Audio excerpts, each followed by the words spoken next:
Hi there, welcome to another one of my Own Your Expertise interviews. I'm Emily Crookston, owner and decider of all things at the Pocket PhD. I'm the ghostwriter for Rebels, Renegades, and Mavericks, and I love helping experts with big ideas get those ideas out of their heads and into the hands of their fans. Today I'm sitting down with Doris Fullgrabe. Doris is the owner of Building the Life You Want, and that's a coaching practice. And her signature offer is your love profiles. So she does a really cool typing thing around love. Thank you for speaking with me, Doris. Can you tell us a little bit more about who you work with and what you do? Hi, Emily. Thank you so much for having me. This is lovely. Yeah. Yeah, sure. So I am a Myers-Briggs and MBTI master practitioner, and I have been for over a decade. And I used to work in corporations and, leadership development and corporate trainings and such things. And now I work with couples, as you say. So the love profiles is using the personality type insights for both partners, comparing them side by side and highlighting where we are similar and where we may be different, and then how to bridge those gaps. So I'm curious, how do you work with couples? How does that work? Can you tell us about your process? So I take them through a self-discovery process and individually. I've done a little testing at the beginning of the year, and when I work with couples together to find out what their personality type preferences are, there's again a temptation to say, oh no, but you were doing this, oh no, but you were doing that. So we're typing each partner individually. And then I put the profiles together where I compare the information side by side around personality type, around relationship topics like communication, decision making, time management, the things that basically cause friction in my house. So I put that in the report because I figure if we're going through it, probably other people are as well. Yeah. And then we have a session where we come together and the three of us discuss. So what does it look like in your relationship? This is what the theory says. Does it apply? Does it not apply? Because that's the other thing. Not, 8 billion people, only 16 types. You're not going to 100% of the time agree with 100% of what your pattern, theoretically presents. Yeah. So it's a very much 1-on-2, then, debrief session over a couple of hours. And then if the couples decide to go forward, if they want some coaching around some of the issues, then we can do that. What's nice about this is so many couples struggle, and I think they struggle because they don't understand the other person's brain, right? They don't understand. They think just like me. So why are they, doing all these things that piss me off, right? Exactly. That's why I started it. I'm on record as saying that type saved my marriage, because now I know my husband is not pissing me off on purpose. It's literally just the way his brain is wired. And he knows the same about me. So yeah. I'm ISTJ, by the way. Okay. Nice to meet you. Lovely. And that's one of the beauties that I love about this particular model. There are different models, but personality type or even self-awareness in general, it's not that you get a result and that's who you are, full stop. Like the way, and I'm sure some people actually use it that way, but that's not the way it was intended. So Carl Jung, whose theory this is all based on, stipulated that you come into the world with a predisposition to use your brain in a certain way. And that is the starting point. Those 4 letters that we get is how you came into the world.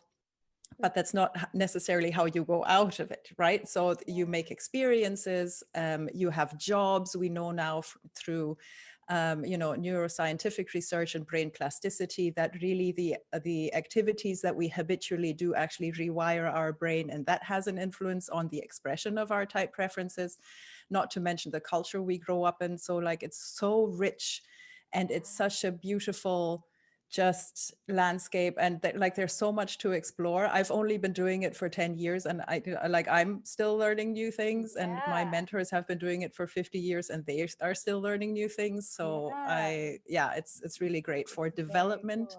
And just when you start talking about human potential, it's good. So how would you describe your path to becoming an expert? My path to becoming an expert. Well, first of all, I don't even is it frowned upon in this particular series to call myself, maybe I'm not an expert yet, like maybe after the next book. No, I think that a lot of people say that, and I always like to think of expertise as a journey. You know, it's a path. It's not a one stop. You Yes. get to the top of the mountain. My road to expertise then is, yeah, it started with being an expat myself. So I was born and raised in Germany. I studied in Scotland. I lived in London. I worked in Barcelona, where I met my husband. Wow. He's from the Canary Islands. We lived there. Okay. His work took us to Mexico and to Texas. And now we went through Manhattan and we're in Brooklyn. Oh my gosh. Now, so my initial well, hey, people are different. That's interesting. Can we learn more about that? Actually started working with expats. So doing cultural differences and doing cross-cultural trainings and talking to other couples saying, hey, I've moved these 5 times and here are the pitfalls that I fell into. Let me save you that time, learn from my mistakes, kind of thing. Yeah. And then I came to the point of, what, maybe culture doesn't explain everything. And so I was introduced to personality type back at uni when I was in Scotland, and I revisited it and I said, what, maybe these 2 concepts together might be interesting as well. And so I became a Myers-Briggs. I became certified first, and then I got the master practitioner a couple of years after that. And I did some of my own research as well into how our cultural upbringing modifies the expression of our type preferences. Yeah, I like to going through all the different, walks of life and meeting people from everywhere and seeing how this can help them be more of who they are.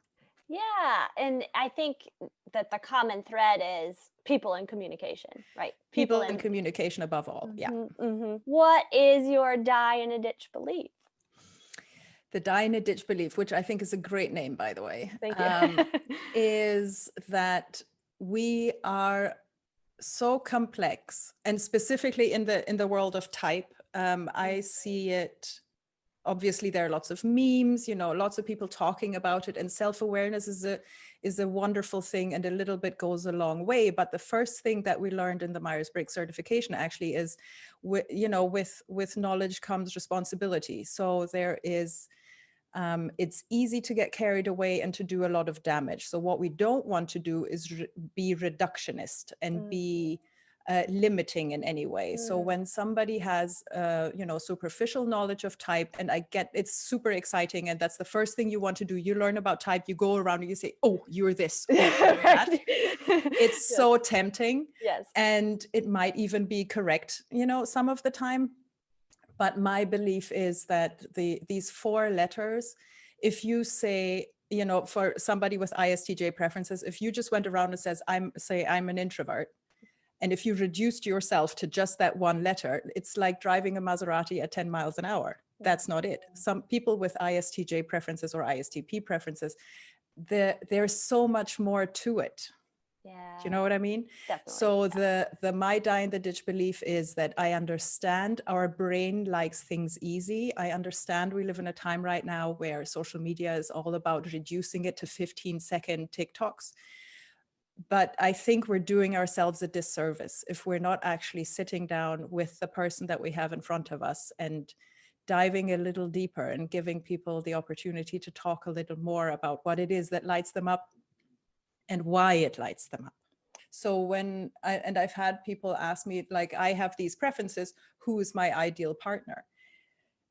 Honestly, there's like, I don't, there are very, very broadly speaking, maybe in theory, you can have a couple of pairings where you might have a similar communication style and you won't have that much work to do. But honestly, all relationships are work. Yeah. And all types can have relationships with all types. There is more to it. Yeah, that just matching up the numbers, because we're not machines. We are people. Right. Thank you, Doris, for sitting down with me. This has been a lovely conversation. Thank you. I had such a good time. Cool. Tell us where we can find out more about you. Yes. So yourloveprofiles.com is the main website. The courses that I was mentioning with the coaching and everything that you can go for individually, a self-discovery process, and as a couple as well, is yourloveprofiles.thinkific.com. course. This was great. Thank you.